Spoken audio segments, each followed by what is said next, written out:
It's time for some review questions regarding router on a stick. Let's begin with question number 1.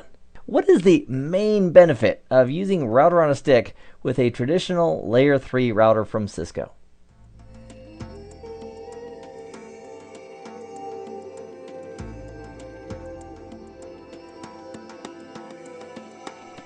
And the correct answer is D. It doesn't require additional physical interfaces if we want to support additional VLANs. So we can have one interface with a whole boatload of logical sub-interfaces to do the routing between the various VLANs.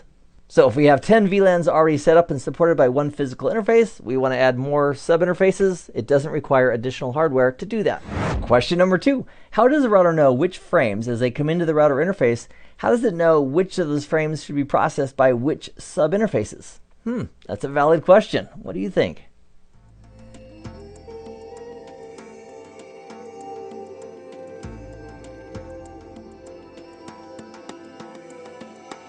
And here's the answer. If we have a router, we'll call this router 9, and it's connected to a switch.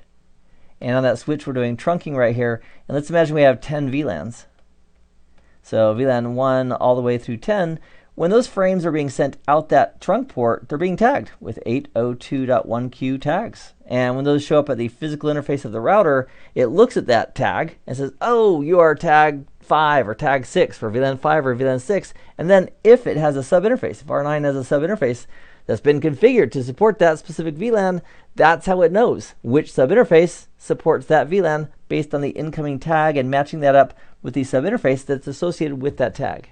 So the answer to this is answer C, the .1q VLAN tag. And question number 3, what type of IP routes will be associated with the router's sub-interfaces? This is also presuming that we've configured the sub-interfaces with IP addresses and the specific VLAN tags that those sub-interfaces are looking for. What type of IP routes, if we looked at the routing table, would those look like?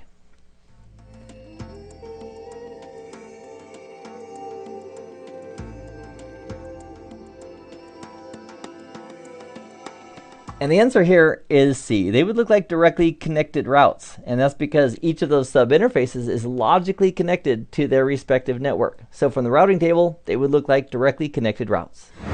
So thank you for joining me in both these videos and this review, and I'll see you, my friend, in the next video. Meanwhile, I hope this has been informative for you, and I'd like to thank you for viewing.